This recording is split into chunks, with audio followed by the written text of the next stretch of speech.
Hello students, আমি নিটের 2019-এর প্রথম 20টা প্রশ্ন তোমাদের সাথে এর আগে ডিসকাস করেছি। তো আজকে চলো তার পরের থেকে শুরু করা যাক। 21 নম্বর প্রশ্নটা দেখো, বলা হচ্ছে which of the following is not a method of in situ conservation of biodiversity, মানে কোনটা বায়োডাইভার্সিটির মধ্যে ইনসিটু সংরক্ষণ নয় সেটা আমাদেরকে বলতে হবে, বা স্বস্থানে সংরক্ষণ নয়। প্রথম অপশান দেখো বলছে বায়োস্ফিয়ার রিজার্ভ, সেকেন্ডে বলছে ওয়াইল্ড লাইফ স্যাংচুয়ারি, থার্ড বলা হচ্ছে বটানিক্যাল গার্ডেন, আর ফোর্থ হচ্ছে স্যাক্রিড গ্রুপ। তো এখানে চারটে অপশানের মধ্যেই দেখো প্রথম যে গুলো আছে biosphere reserve, wild life sanctuary বা স্যাক্রিড গ্রুপ, এগুলো কিন্তু সবগুলোই ইনসিটু কনজারভেশন, মানে জীবকে তার নিজের বাসস্থানে থেকেই প্রতিপালন করা হচ্ছে। তাহলে এখানে নয় কোনটা, যেটা ইনসিটু নয় সেটা হয়ে যাবে দেখো বটানিক্যাল গার্ডেন, অপশান 3 হচ্ছে অ্যান্সার। তারপরে 22-এর কোশ্চেনটা চলো আমরা দেখি। এখানে বলছে following statements describe the characteristics of the enzyme restriction endonuclease, মানে রেস্ট্রিকশন এন্ডোনিউক্লিয়াস যে এনজাইমটা আছে তার তোমাকে উপর বেস করে কিছু স্টেটমেন্ট এখানে বলা হচ্ছে, বা যেটা সঠিক নয় সেটা তোমাকে চিহ্নিত করতে হবে। ফার্স্ট অপশান বলছে the enzymes cut DNA molecules at identified position within the DNA, মানে আইডেন্টিফাইড পজিশনস মিনস আমরা বলতে পারি শনাক্তকারী অবস্থান, মানে একটা স্পেসিফিক অংশেই সবসময় এটা কিন্তু কাট করে। তার মানে অপশান 1টা হচ্ছে দেখো কারেক্ট। সেকেন্ড বলছে the enzyme binds DNA at specific sites and cuts only one of the two strands, যে এনজাইমসগুলো কী করে। সেকেন্ড কোশ্চেন যেটা 22-তে, সেটা দেখো বলা হচ্ছে যে এখানে এনজাইমসগুলো বাইন্ড করে একটা স্পেসিফিক সাইটে, অবশ্যই একটা স্পেসিফিক সাইট মানে নিউক্লিওটাইড সিকোয়েন্সের উপর বেস করে ওটা বাইন্ড করবে, এবং দেখো এখানে তোমাকে বলা হচ্ছে যে কী করে না কাট করে শুধুমাত্র অনলি, বলছে cut only one of the two strand, যে কোনো একটাকে বলছে দেখো, যে কোনো শুধুমাত্র একটিকেই কাটে, কিন্তু এরম ব্যাপার না, ডবল স্ট্র্যান্ডও কিন্তু ব্রেক করতে পারে। তো তারপরে থার্ডের অপশানটা দেখো বলছে the enzyme cut the sugar phosphate backbones at the specific site on instant, sugar phosphate ব্যাকবোনকেই কিন্তু এটা কাট করে। আর লাস্ট অপশানটা বলছে the enzyme recognise at specific palindromic nucleotide sequence in the DNA.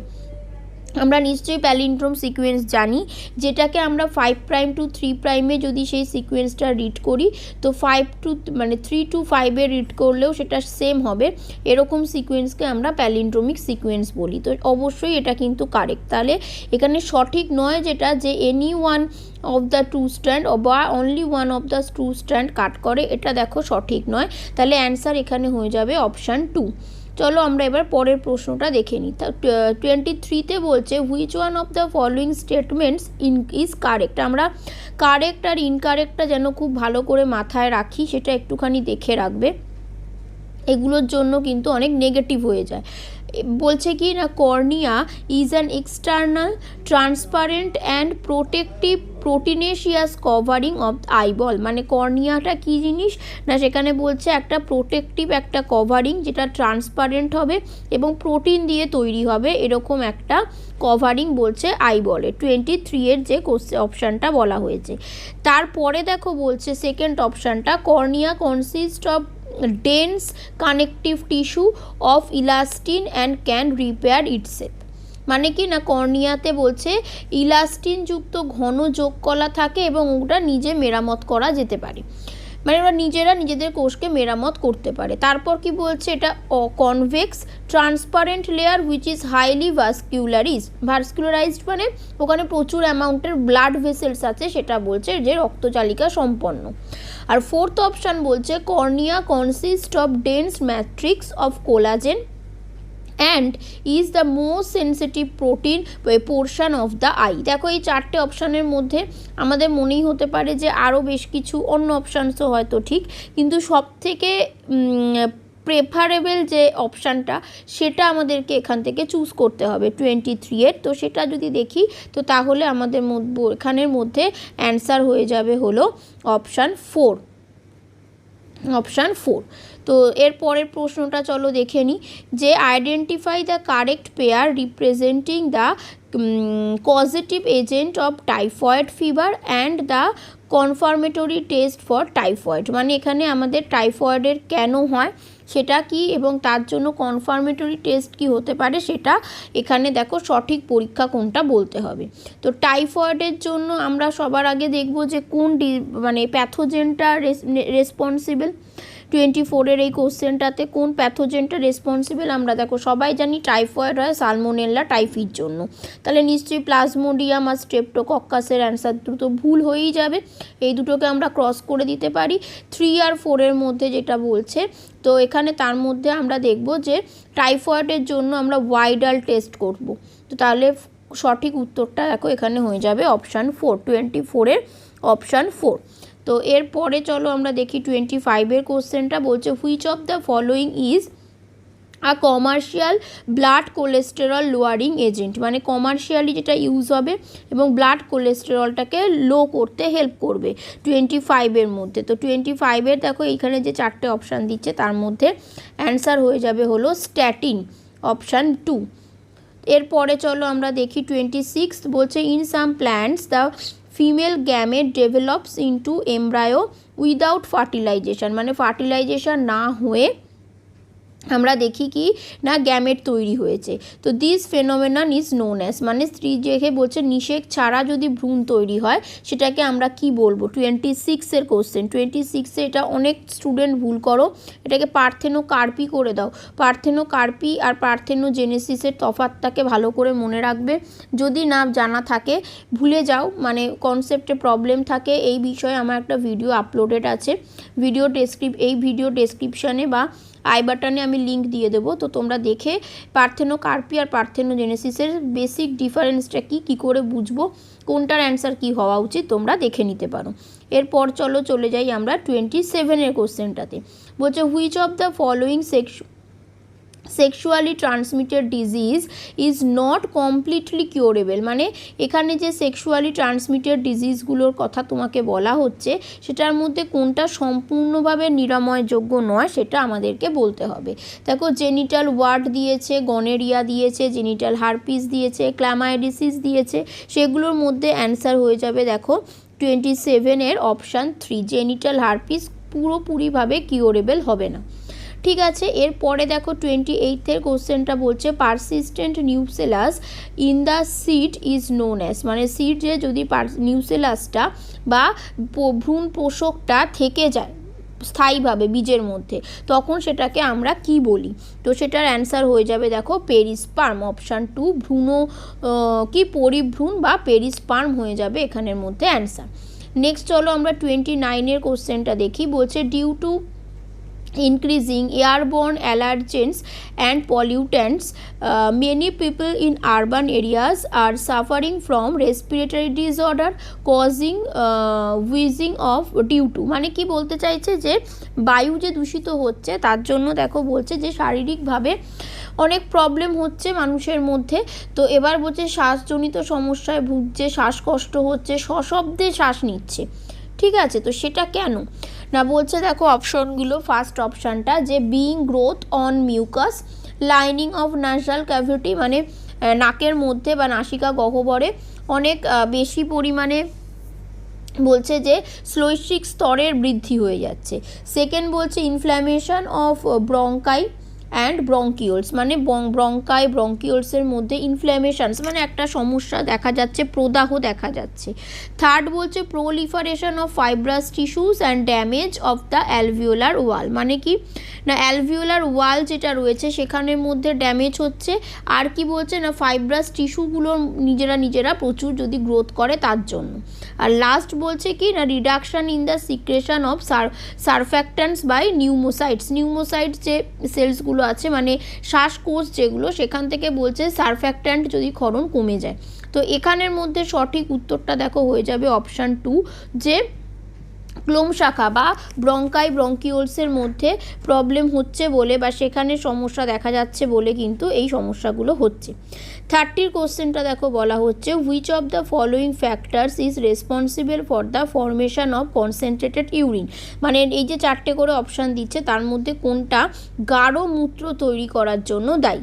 তো অপশানগুলো কি বলা হলো এখানে না, অপশানসগুলোতে দেখো বলছে যে low levels of antidiuretic hormone, মানে এডিএইচ যদি কম ক্ষরণ হয় তাহলে এডিএইচের কম ক্ষরণে আমরা বুঝতেই পারছি নিশ্চয়ই গাঢ় মূত্র তৈরি হবে না, লঘুমূত্র তৈরি হবে। তো তাহলে সবার আগে আমরা কি করব, অপশান 1টাকে ক্রস করে দেবো, কেন আমাদের এখানে রেসপন্সিবল কারেক্ট অ্যান্সারটা চেয়েছে। সেকেন্ড বলছে maintaining hyperosmolarity towards inner medullary interstitium in the kidney, মানে বৃক্কের ভেতরে যে মেডুলারি অবস্থানগুলো রয়েছে সেখানে বলছে যে কিন্তু সিক্রেশনের উপর বেস করে। আর থার্ড আর ফোর্থে বলছে সিক্রেশন অফ এরিথ্রোপয়েটিন বা এই জাক্সটাগ্লোমেরুলার কমপ্লেক্স, সেটার উপর বেস করে দেখো ইউরিন কোনোভাবে কনসেন্ট্রেটেড হবে না। আর লাস্টে বলছে তোমাকে হাইড্রোস্ট্যাটিক প্রেশার অফ গ্লোমেরুলাস, মানে গ্লোমেরুলাসের প্রেশারের উপর বেস করে। কিন্তু এখানে মেন ফাংশনটা আসছে কিন্তু, মানে মেন কজটা যেটা হয়ে যাচ্ছে সেটা হচ্ছে এই যে মেনটেনিং হাইপার অসমোলারিটি। যদি ইনার মেডুলারিতে বেশি হয় তো তাহলে সবসময় জল থেকে যাওয়ার ব্যাপারটা বাড়বে এবং কি হবে না ফর্মেশন অফ কনসেন্ট্রেটেড ইউরিন, মানে কনসেন্ট্রেটেড ইউরিন ফর্ম হবে। তো তাহলে অ্যান্সার হয়ে যাবে 30 দেখো বিএডটা সেকেন্ডটা। এবার 31এরটা যদি আমরা দেখি, দেখো বলছে match the following structures with their respective location of organs. তো এটা খুব ইম্পর্টেন্ট, আমরা ডাইজেস্টিভ সিস্টেম থেকে দেখো এই কোশ্চেনটা পাচ্ছি। তো সেখানে কি ম্যাচ করতে দিয়েছে দেখো, এখানে বলা হচ্ছে ক্রিপ্টস অফ লাইবারকুন, সেটা আমরা জানি ক্রিপ্টস অফ লাইবারকুন আমরা পাচ্ছি স্মল ইন্টেস্টাইনে। তারপরে আইলেটস অফ ল্যাঙ্গারহ্যান্স দেখো পাওয়া যাচ্ছে প্যানক্রিয়াসে। আচ্ছা, তারপরে গ্লিসন্স ক্যাপসুল পাচ্ছি হচ্ছে আমরা লিভারে।